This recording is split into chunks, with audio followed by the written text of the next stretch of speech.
తప్పిదమునకై దెబ్బలు తినినప్పుడు మీరు సహించిన ఎడల మీకేమి ఘనము? మేలు చేసి బాధపడినప్పుడు మీరు సహించిన ఎడల, మేలు చేసి బాధపడినప్పుడు మీరు సహించిన ఎడల అది దేవునికి హితమగును, అందుకోసమే మీరు పిలువబడ్డారు అన్నాడు. మనం తప్పు చేసినప్పుడు మనకు శ్రమలు వస్తాయి, ఆబ్వియస్. నేను ఎన్ని కష్టాలు పడ్డానో తెలుసా?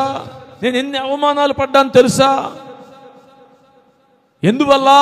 చదవలసిన సమయంలో చదవకపోవటం వలన, పొందవలసిన ఉద్యోగాన్ని పొందలేకపోవలన, సంపాదించవలసినంతగా సంపాదించలేకపోయినందువలన, ఇలా వెవ్వేరు కారణాల వలన శ్రమలు పడి వాటన్నిటికీ ఏదో ఎచ్చివైనట్టుగా బిల్డప్ ఇస్తే ఎలా?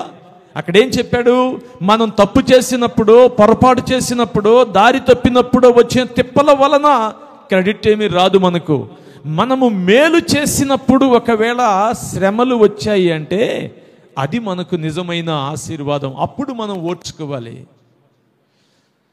చాలామంది అలాంటి సందర్భాల్లో నేను మేలు చేస్తే నాకు ఈ అవమానం వచ్చింది కనుక నేను ఈ అవమానాన్ని సహించలేను, భరించలేను అని చాలా విపరీతంగా స్పందిస్తూ ఉన్నారు. పేతురు చెప్తున్నాడు, ఇందుకొరకు మీరు పిలువబడ్డారు. దేవుడు మనలను మేలు చేసి కూడా శ్రమల గుండా వెళ్ళే పరిస్థితులు వస్తే సహించండి, ఓర్చుకోండి అని ఆయన మాట ఇచ్చాడు. అంటే దేవుని ఆశ్చర్య కార్యాలు మనం చూడాలి అంటే మొదటిగా మనం పొందుతున్న శ్రమలు, అనుభవిస్తున్న శ్రమలలో దేవుని కృప ద్వారా సహనం కలిగిన వారుగా ఉండాలి.